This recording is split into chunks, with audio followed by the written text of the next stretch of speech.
नमस्कार, news room में आप सभी का स्वागत है।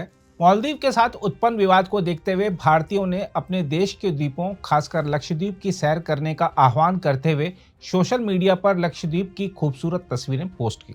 लेकिन सोशल मीडिया पर पोस्ट डालने की हड़बड़ी में केंद्रीय मंत्री किरण रिजिजू, क्रिकेटर वीरेंद्र सहवाग और अभिनेता रणवीर सिंह से गलती हो गई।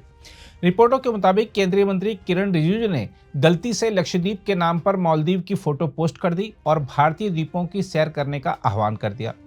बाद में जब उन्हें अपनी गलती का एहसास हुआ तो उन्होंने अपनी पोस्ट को डिलीट कर दिया। वहीं वीरेंद्र सहवाग ने लक्षद्वीप को दर्शाते हुए जो 4 फोटो पोस्ट की, वह फ्रेंच पोलिनेशिया के बोरा बोरा द्वीप का था।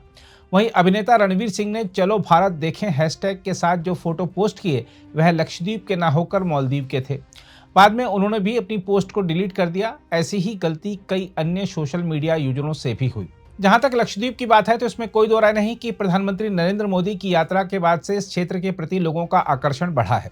लक्षद्वीप के प्रशासक प्रफुल्ल पटेल ने कहा है कि प्रधानमंत्री नरेंद्र मोदी की यात्रा के बाद दुनिया भर में इस केंद्र शासित प्रदेश की चर्चा हो रही है और यहां अतिरिक्त कमरों के निर्माण और एक बड़े हवाई अड्डे की योजना के साथ पर्यटन को बढ़ावा देने के लिए कई कदम उठाए जा रहे हैं। आपको याद दिला दें कि प्रधानमंत्री ने 2 जनवरी को लक्षद्वीप की यात्रा के दौरान कहा था कि केंद्र शासित प्रदेश में अनेक संभावनाएं हैं और केंद्र सरकार संपूर्ण लक्षद्वीप के विकास के लिए पूरी प्रतिबद्धता के साथ काम कर रही है। अब लक्षद्वीप के प्रशासक प्रफुल्ल पटेल ने कहा है कि प्रधानमंत्री के दौरे के बाद लक्षद्वीप प्रशासन से जिस तरह उसके यानी लक्षद्वीप के बारे में जानकारी मांगी जा रही है, वह अविश्वसनीय है। दुनिया भर से लोग इस द्वीप की यात्रा करने की इच्छा व्यक्त कर रहे हैं। इससे इसकी अर्थव्यवस्था को बढ़ावा मिलेगा और स्थानीय लोगों के लिए अवसर पैदा होंगे। दादरा और नगर हवेली तथा दमन द्वीप के भी प्रशासक प्रफुल्ल पटेल ने कहा कि यह दुर्भाग्यपूर्ण है कि लक्षद्वीप का सही से विकास नहीं किया गया और अतीत में किए गए कार्य जनता की आकांक्षाओं पर खरे नहीं उतरे।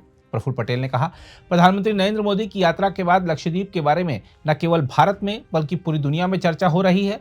उन्होंने कहा कि सुहेली और कदमत में वाटर विला का निर्माण शुरू हो गया है और 225 कमरे बनाए जा रहे हैं। वहीं 1000 नए आवास बनाने की योजना है। प्रफुल्ल पटेल ने कहा, इस समय वहां एक छोटा हवाई अड्डा है। इसे देखते हुए प्रधानमंत्री ने हमें एक उचित हवाई अड्डे के विकास की दिशा में काम करने का निर्देश दिया है। हमने केंद्र सरकार को हवाई अड्डे के लिए प्रस्ताव जमा करा दिया है।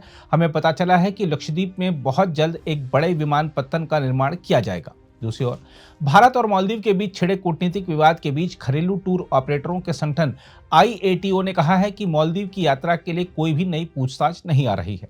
हालांकि पहले से यात्रा की बुकिंग करा चुके कई लोगों ने अपनी यात्रा रद्द नहीं की है, लेकिन नई बुकिंग को लेकर आने वाली पूछताछ बहुत कम हो गई है। टूर ऑपरेटर निकाय Indian association of tour operators यानी IATO के अध्यक्ष राजीव मेहरा ने कहा, हमने पूर्व निर्धारित यात्रा रद्द होते हुए नहीं देखा है क्योंकि लोगों ने यात्रा से संबंधित बुकिंग पर पैसा लगाया है, लेकिन 15 से 20 दिनों में हमें कुछ असर देखने को मिल सकता है। इसके साथ ही राजीव मेहरा ने कहा, भारतीय पर्यटकों की ओर से मालदीव के लिए कोई नई पूछताछ नहीं आ रही है। राजीव मेहरा ने कहा कि लक्षद्वीप में बेहतर होटल और रिजॉर्ट जैसे बुनियादी पर्यटन ढांचे को विकसित करने की जरूरत है। इसके अलावा यात्रा को प्रोत्साहित करने के लिए अधिक उड़ानें और क्रूज शुरू करने की भी जरूरत है।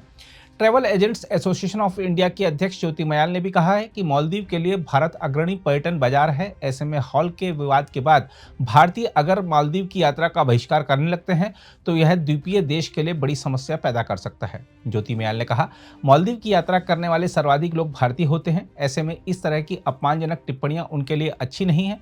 कोविड के बाद भारतीय पर्यटकों ने मालदीव के होटल क्षेत्र के पुनरुद्धार में प्रमुख भूमिका निभाई। उन्होंने कहा, हमारे कुछ ट्रैवल ऑपरेटरों ने हमें सूचित किया है कि उन्होंने मालदीव में होटल बुकिंग रद्द करने में वृद्धि देखी है। हालांकि इस विवाद के केंद्र में रहे लक्षद्वीप की तरफ पर्यटकों का रुझान आकर्षित करने के लिए बुनियादी ढांचे का विकास जरूरी है। हम आपको यही बता दें कि आंकड़ों से पता चलता है कि पर्यटक के रूप में मालदीव की यात्रा करने वालों में भारतीयों की संख्या सर्वाधिक है और कोविड-19 महामारी के बाद हर साल 2 लाख से अधिक भारतीय इस द्वीप राष्ट्र का दौरा करते रहे हैं। मालदीव के पर्यटन मंत्रालय के आंकड़ों के अनुसार 2023 में 2.03 लाख से अधिक भारतीयों ने इस द्वीपीय देश की यात्रा की। साल 2022 में यह संख्या 2.4 लाख से अधिक थी और 2021 में 2.11 लाख से अधिक भारतीयों ने मालदीव की यात्रा की। मालदीव उन कुछ देशों में शामिल है जो महामारी के दौरान अंतर्राष्ट्रीय पर्यटकों के लिए खुले रहे और उस दौरान करीब 63,000 भारतीयों ने मालदीव को पर्यटन के लिए चुना था। मालदीव में 2018 में 90,474 आगंतुकों के साथ भारतीयों की संख्या 5वें स्थान पर रही। 2019 में भारत इस मामले में पिछले वर्ष की तुलना में लगभग दोगुनी संख्या यानी 1,66,030 के साथ दूसरे स्थान पर पहुंच गया। हालांकि मालदीव की सरकार के 3 मंत्रियों द्वारा प्रधानमंत्री मोदी के खिलाफ अपमानजनक टिप्पणी किए जाने के बाद भारतीयों के लिए यह पसंदीदा गंतव्य देश अब आलोचना का सामना कर रहा है। अगर आप भी लेना चाहते हैं देश दुनिया की तमाम जानकारी तो आज ही सब्सक्राइब करें हमारे चैनल को। साथ ही नीचे दिए बेल आइकन को जरूर दबाएं ताकि हर अपडेट आप तक पहुंच सके।